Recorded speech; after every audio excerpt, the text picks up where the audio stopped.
So it's all to play for still. I think so. Do you want to bet against us?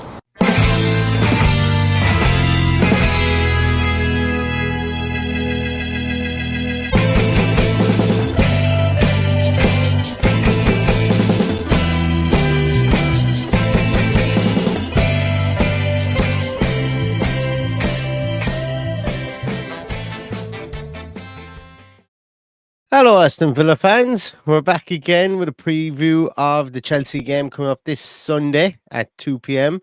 It feels like it was last night that we were on the podcast, because it was last night that we were on the podcast. And, Twice. not that we're yes, Twice. yeah, twice last night.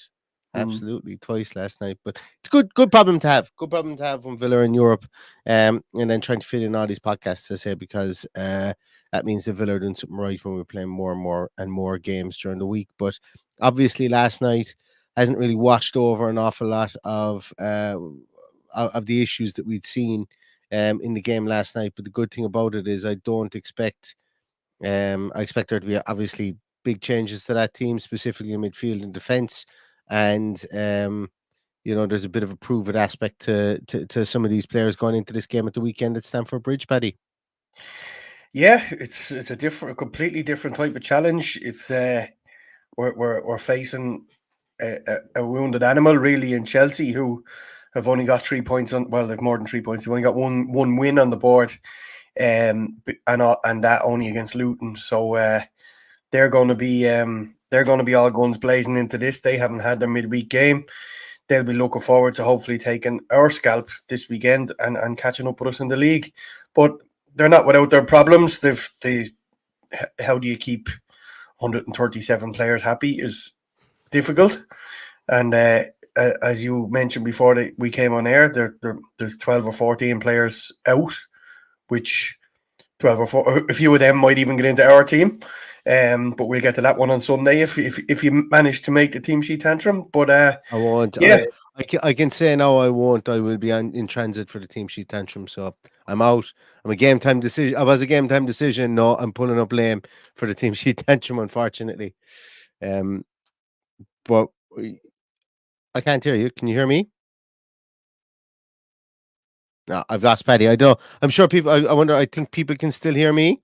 I hope people can still hear me anyway. But yeah, Paddy will drop back in there again. But Chelsea just have the 430 million worth of players out injured, and that's only 10 of their 12 players that are out. The other 2 being Reece James. Actually, that's only 9. That's only 8 of their 12 players that are out. Reece James, Broja, Bettinelli, and Trevor Chalobah are all out as well, and they all came either on free or through their youth system. So just the 430 million, as I said, Paddy, for 8 of is the cost of the 8 players that Chelsea bought that are out injured for the game at the weekend. Just the 430 million. Yeah, just it seems mental to say that. It seems really insane to say that stuff. I remember when Chelsea like they signed. Remember they went on a big signing spree, the likes of Albert Ferrer. They brought in Di Matteo. They brought in Frank LeBoeuf. They brought in, yeah. Well, not even that. Like even going back further than that again, they brought in Marcel Desailly. Loads of those all in the one off season. And I think, like, I remember reading on Teletext going, Chelsea have spent 12 million this summer on transfers, and you're like, whoa, that's blowing everybody's mind, And then you see 430 million worth of players that are injured and out. And to be honest with you, there's a couple of those players I would like to have seen playing, specifically Marco Correa, who is doubtful, may play at the weekend, but as a lot of you guys will know, he's one of the players I just do not fancy, and I would not like to see him in an Aston Villa shirt. And if anyone who's seen my scouting series, I'm usually pretty positive about players. Marco Correa would be somebody now that would make me scratch the back of my retinas if I had to watch him in an Aston Villa shirt, just because he's not the type of player I like in defence, put it that way. But yeah, Paddy, were you saying something there before your mic went mute? Or your mic went mute. I can't remember what I was saying. It just told me I was disconnected, so I said I better come out and come back in to see what the issue was. But look, they're as you said, they spent all that money. They still have oodles and oodles of talent in there. I think the problem at the moment is they just can't get them to gel together. So that's going to take a bit of time. Um, some strange decisions like playing Caldwell at left back as opposed to Chilwell. Chilwell. I think Yeah. that's strange. Spend all that money on the likes of Cole Palmer and leave him on the bench. And Nicholas Jackson can't buy a goal at the moment. So, look, something is going to have to give at some stage, but we're going to need to be on top of our game at the weekend, or it'll be against us that it gives, unfortunately. And saying that, Paddy, all the money they've spent, all the billion pounds they've spent in the last 3 transfer windows, and who's going to be standing at centre half for them? The man who turned 39 today. Thiago Thiago Silva. Silva is going to be still there, and he's still their best centre half. That's no like now. Age doesn't mean anything, when you talk about great players like Thiago Silva. But at the end of the day, he's 39 years of age and have spent £1 billion and they haven't been able to. Yes, I know Wesley Fofana will probably or will be the player who will step in there, but he's had 2 bad injuries now, and they spent 80 million on him not so long ago too. They also have the likes of Badishai as well. He's injured. He's doubtful. He might be around. Trevor Chalobah. They were looking to get rid of him. Yeah. A homegrown player. Chelsea were looking to do a bit of an Aston Villa on it and sell a couple of players that they brought through the academy to fund some of these players. But I do like the look of the Sassy that's coming there. I do like Matt Augusto. He is a good player. I just think it's too soon for him to make the move to the Premier League. And there's a couple of other players like that. Ugochukwu as well, the guy who will probably be playing in that defensive midfielder position instead of Casero and instead of Casero or Lavia, because both of them are likely to be out at the weekend. I like the look of him. He was really good at Rennes. I think it was I always get Rennes and Nice mixed up, but I think he was at Rennes, and I like the look of him. Just once again, I think it might just be a bit too soon.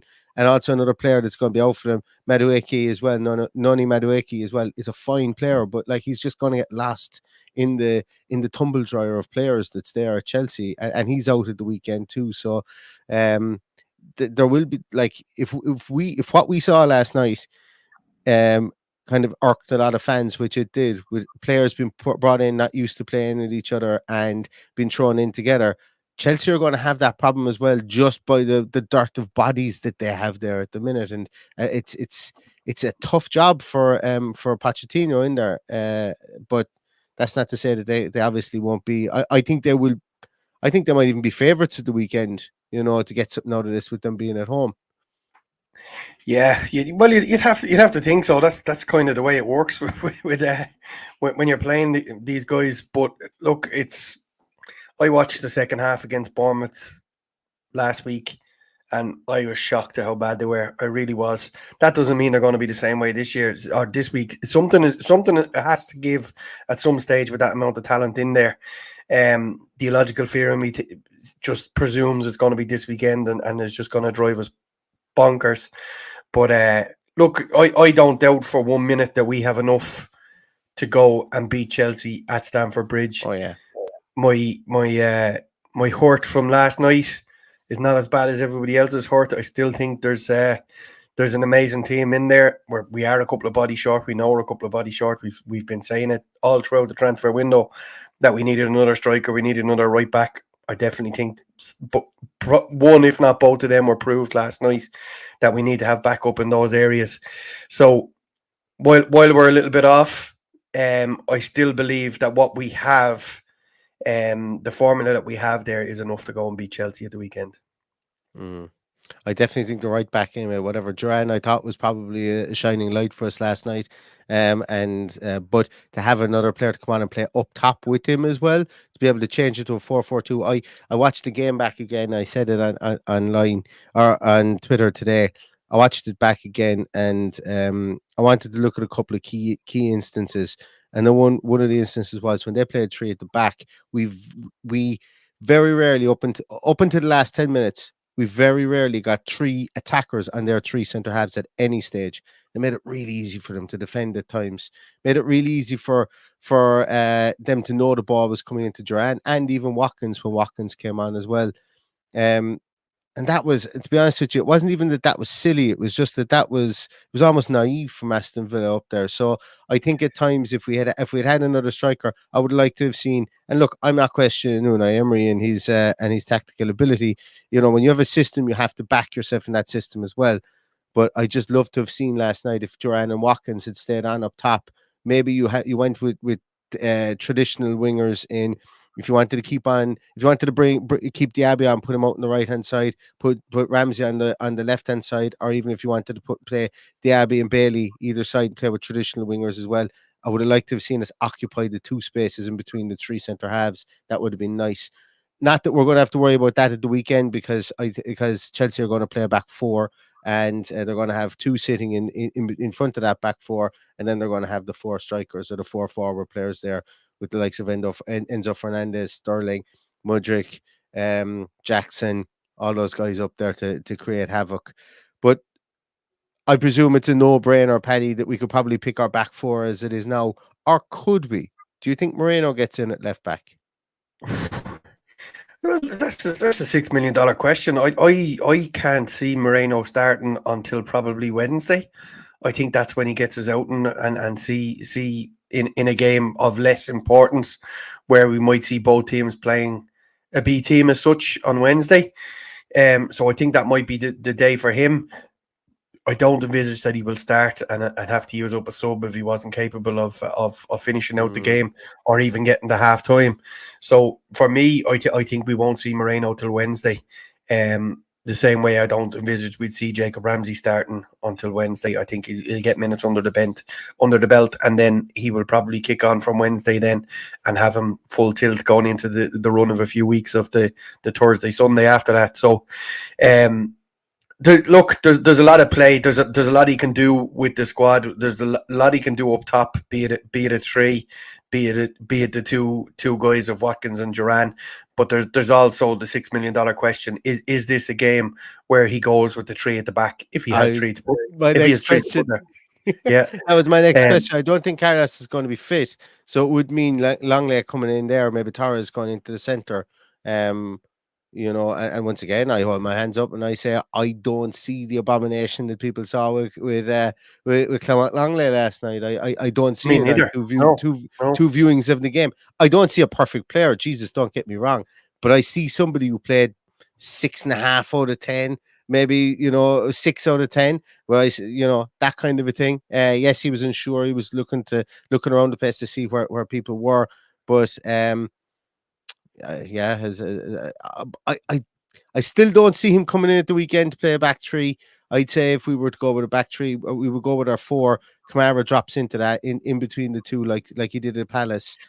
It's the smart thing to do. It's what I wanted to see them do last night, and they didn't do it.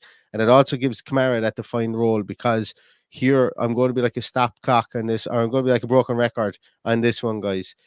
Until Kamara has that defined position, I think he needs to be given a defined position. I do not think he can be a box-to-box midfielder, because it just throws off in this system. Sorry, I don't think he can be a box-to-box midfielder because it's throwing off our spacing in defence, and it's throwing off the gaps down in the middle of our midfield become huge when he doesn't have that defined space. So surely people can see that somewhere. I'm sure that they can. It's up to him to have that discipline. And if he wants to be this box-to-box midfielder, he needs to sit down, I think, for a few games, because it's to the detriment of this team if it is something that maybe he wants to do. Well, then bring in Leander Dendoncker and get him to stand in there, because I think it's so important for us that we have that anchor in midfield. Now, the games against Liverpool, Newcastle, and last night against Legia Warsaw showed that if we don't have that anchor, the spacing between our back four between our backs and our midfielders becomes really strange, becomes weird, and teams can carve us open on the break. Sorry, I've just been sidetracked there because Ronan Ward has asked us, "Are we all flying?" And he's also messaged me there. So I don't know if someone can give it a thumbs up in the comment there and tell us if you can hear us all. Hopefully, it's not the case. But look, my opinion is, if we're being recorded, is that we have started really badly over the last since the season has began. and in specifically in away games. So I specifically want to see us play the three at the back this weekend, just to keep it really tight, to defend like I'm not going to say defend on the edge of our box, but defend a little bit deeper than playing the high line. Keep that bank of five to keep it tight at the start, because if you go behind at Stamford Bridge, the chances of getting back into it is really, really strange. I think I would like us to go with the three at the back, or some hybrid three at the back. I'm not really too concerned what we do when Carlos comes back. I think straight away three at the back. I think if you get Moreno in there for Dina, Joe, when that happens, you get Matty Cash for the forward up the field. I think it could be a really formidable defense in that instance. I think it'd be a formidable defense in both aspects going forward, coming back. And I've got some tears, but I might need to go in a moment. But I think the big thing is sorting out midfield first and foremost, to making sure that is an area of stability, the stability within the team. But I think he goes with the four at the back. I think he goes with Tried and Trust in midfield. I think Bailey probably starts this game. I think Diaby starts this game. I think McGinn starts this game, and the three of those play behind Watkins. In that pseudo 4-2-3-1, more likely a 4-2-2-2. I don't think Ramsey starts in this game. But look, none of us kind of had an inkling about what the lineup was going to be during the week either, and we will be, I suppose, we'll be quietly surprised, I'd imagine, on Sunday when the team is announced. Or you will, because I'll be nursing a hangover from absolute hell on Sunday. So I'll have other things on my plate. Yeah, I must say I won't have a hangover from hell myself, as I watch a huge big rugby game on Saturday night. I'm quite likely to have a few beers to relax and enjoy it. But it's going to be an interesting team sheet. We'll see what the professor has decided to do. He sounded very downbeat in his presser today. There was only one person asking questions. A little bit worried about his morale from what I saw today. But look, we have to go again. It's all about bouncing back now, and tough place to go and bounce back. But let's see what he has in the tank. Yeah, I don't think he was downtrodden. I think it was more so that he was just wrecked. It must have been a red eye getting back from last night, from Poland to be back in Bodymore today. And I think he was just like, lads, the last thing I want to do now is talk to the press. But I think you're right.